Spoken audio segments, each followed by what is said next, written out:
Hello everyone, welcome back to my YouTube channel, and in this video we are going to talk about Elastic Block Store.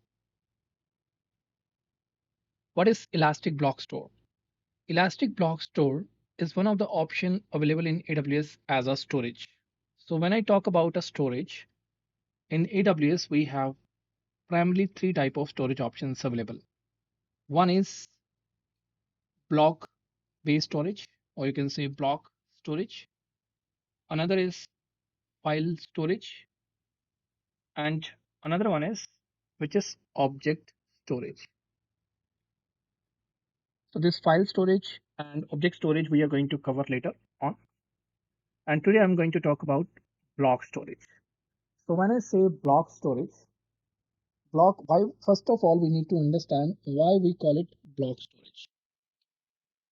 So when I say block storage, for an example to understand, when you are going to store a data on your hard drive, let's say you're going to store something on your hard drive. So what happens is your data is not going to store as a single file. It is going to store as a block. So let's say I have a 10 MB of file. That 10 MB of file is internally going to store as a number of pages. Let's say 10 blocks. Let's say 10 blocks of 1 MB.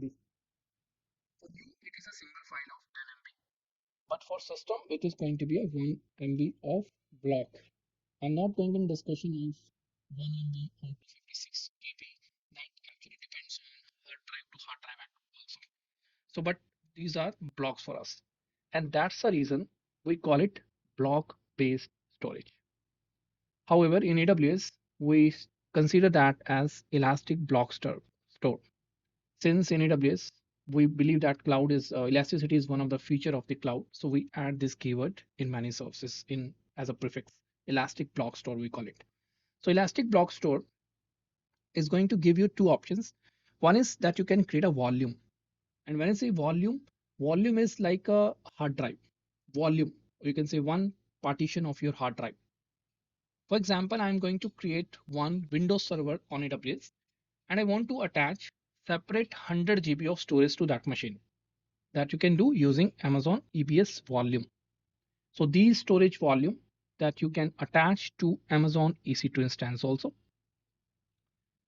Then next is Amazon EBS snapshot. So what is snapshot?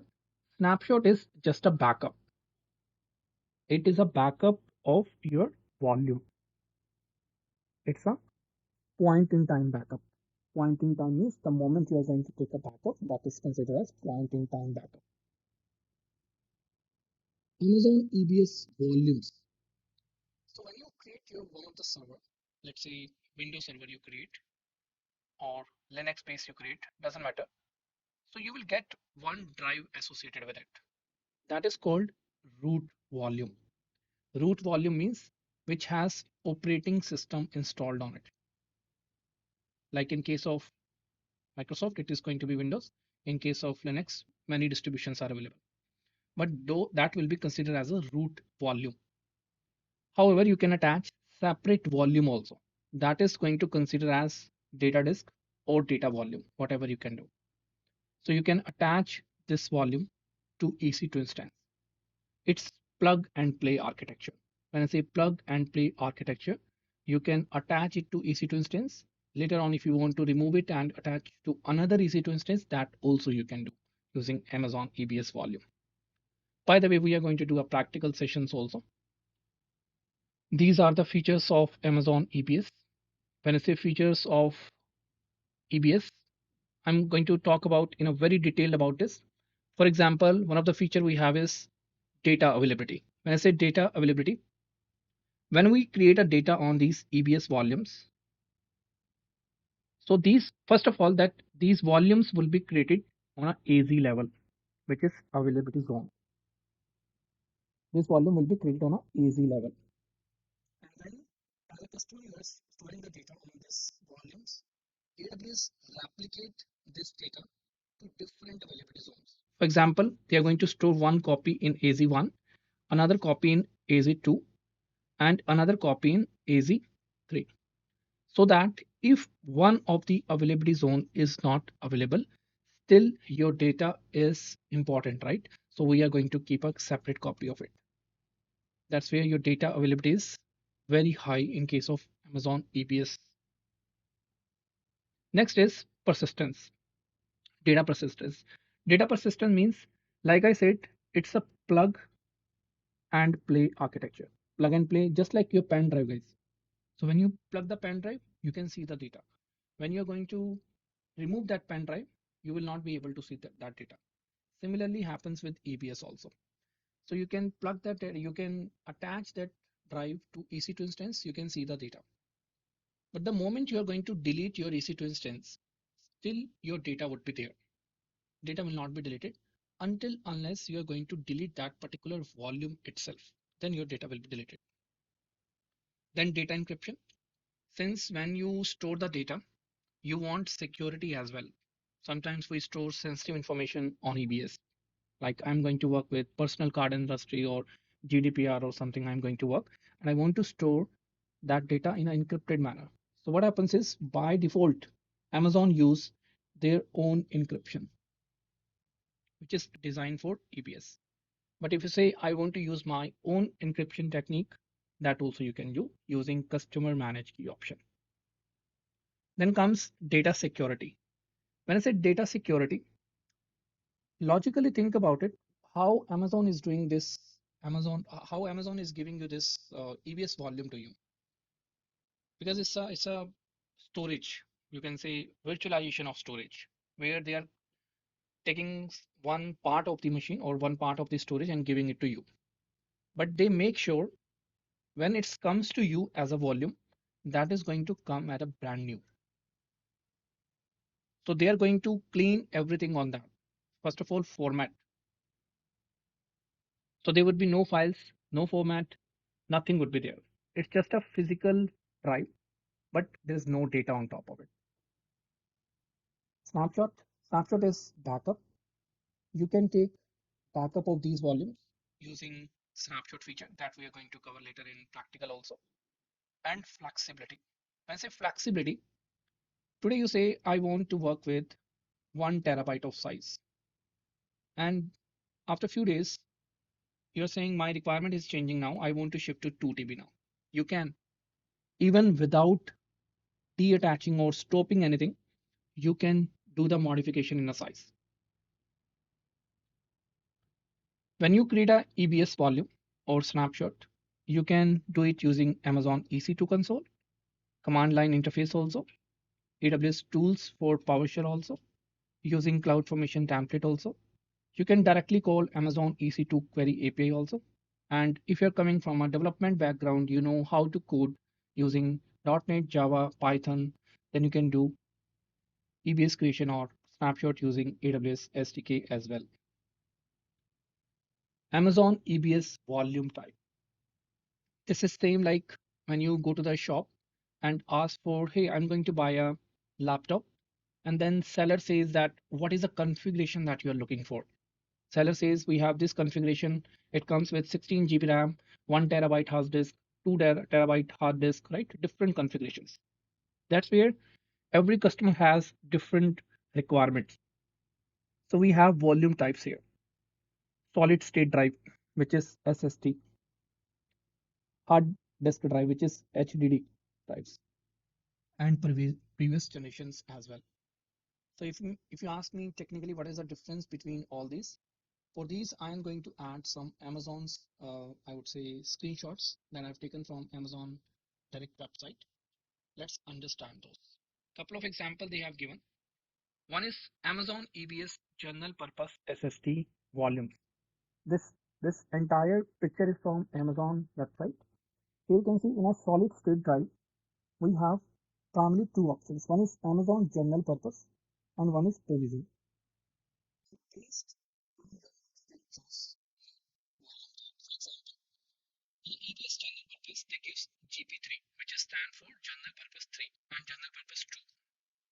So here durability is 99.8 to 99.9% durability. Failure rate is very low, which is 0.1 to 0.2% only annual failure rate. And if you have these kind of use cases, directional workloads, virtual desktop, medium size single instances, boot volumes, then this one is a good choice for you. So GP3 is the latest one, which comes with less costing and more features also. So we do not recommend to use GP2 now. For new machines that you're going to create, you should be targeting GP3. But if you say I'm looking for some drastic speed, right? So speed, when I say speed parameters, basically you can see this entire table I've given here, throughput or max, or you can say max IOPS and throughput. So what is IOPS? In a very layman understand, I would say in a very layman terms you can understand. IOPS means how many tasks per second you can do. So many fast access. So here, in case of general purpose, it gives as 16,000 IOPS. Here also in GP2 it is 16,000. But when it comes to throughput, that how fast large data can be moved to big files, data transfers, that comes under the throughput, which is 1000 MB. Here it is 250 MB. You can see 4 times differences there. That's why I'm saying use GP3 in a latest development. Then we have advanced level also, which is IO Block Express, which is very, very expensive also and very awesome speed you will get. When it says awesome speed, you can see this 256,000 IOPS and max throughput 4000 MB. So guys, based on your need, you have to choose this solid state drives. But solid state drives you will be mostly choosing when you have a frequent use case, frequent read write. When you have a lot of data to read write, you're doing very frequent these changes, right? Then use solid state drive. Next option we have is hard disk drive, which is suggested for if you have a use cases where you're not going to deal with very frequently. So you can say, I'm going to write a data, but I'm not going to read that much. So then you have two options, throughput optimized HDD volume and cold HDD volume. This is used for big data processing, data warehouse, log processing, and max IOPS you will get here 500 and throughput also 500 MB per second.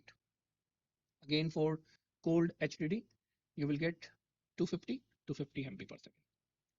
Again I'm saying based on your use case you will see, but here in a cold HDD you will save your cost. You will save your cost. You can save your cost, but you will get less speed. Let's say real-time scenario. My organization says that they want to store some data, but that data is something they don't want to read it. I would say 6 months, once in a 6 month they want to read. Then probably there's a good idea to use cold HDD volume in that case. So scenarios where the lowest storage cost is important and infrequent access, then you can use hard disk volumes. Then is previous generation. Nobody wants to use that, but this is still available in AWS, which is magnetic one. Use cases where data is infrequently used or accessed, the speed would be very, very slow in that case. Max IOPS 40 to 200 and throughput 40 to 90 MB. Then comes snapshot. Like I said, snapshot is when you can back up your EBS volume. For example, I'm going to create one volume. This is my EC2 instance. And with this EC2 instance, I've attached one volume. And you have stored some important data to this one, which is this volume and EBS volume. And you have stored some data in it, which is very important. So what you want is you want a surety that data is not going to be unavailable at any moment of time. But what happens if your AZ is not available? Your AZ is not available. Availability zone is not available since you are storing the data in volume on a AZ basis. Your data is not available. You are at risk. That's where we have a feature of taking the backup, and backup is called snapshot. And snapshot is incremental. When I say incremental, we'll understand in next image how it is going to done in a incremental shape, but your data is going to store and a backup is going to store as a incremental backup. And these backups will not be accessible to you directly since it is going to store in a S3, which is simple storage service, which is an object based storage, which is object based storage, and AWS stores internally to their S3 buckets, but that data will not be available directly to you to access. Then high availability. When I say high availability, snapshot data is again automatically going to replicate it in different availability zone in the region for higher availability. This is how we can understand everyone. Again, this snapshot I've taken from AWS website itself. How snapshot works. In a state one, you can see there's a 10 GB of data. And in a snap A, this is snap A storage. So when we're going to take a snapshot, entire 10 GB of storage will be occupied because it's a first one, first step, right? First would be full backup. First would be always full backup. After this, only incremental backup work. Incremental backup. And you can see here in a state 2, we have changed 4 GB of data. Let's say we have deleted some files, adding some files. In that case, when second snapshot we are going to take, that will be only of that 4 GB only that you have changed. That 6 GB of content that you have never changed, that will not be again come into the picture. So that's where you will save your snapshot storage cost also and time also. It is going to take less time. Third state is we have added 2 GB of data. Then only 2 GB of data will be added here as a snapshot. So that's how it works as a snapshot. Amazon EBS snapshot lifecycle. In a lifecycle, we can create snapshot from the volume. Once snapshot is created from the volume, we can create volume from the snapshot. We can copy the snapshot to different regions as well. In fact, we can do to different account also. If you have AWS account A, AWS account B, and all these scenarios, guys, I'm talking because this is a first video on the EBS. I'm just discussing theory part of it. And we are going to do a lot of practicals on EBS in terms of like how to attach, how to detach in Windows operating system or Ubuntu operating system. So I'm going to tag those YouTube links in my video description as well. I'm going to add a cards as well so that you can visit those practical also. That's it. That's it on this part, everyone. I hope you have liked this session. Please subscribe my YouTube channel. Do like it and let me know if you want me to cover any specific topic for you. That's all I wanted to cover in this video, everyone. Thank you so much for listening me. Take care of your health and happy learning to all of you.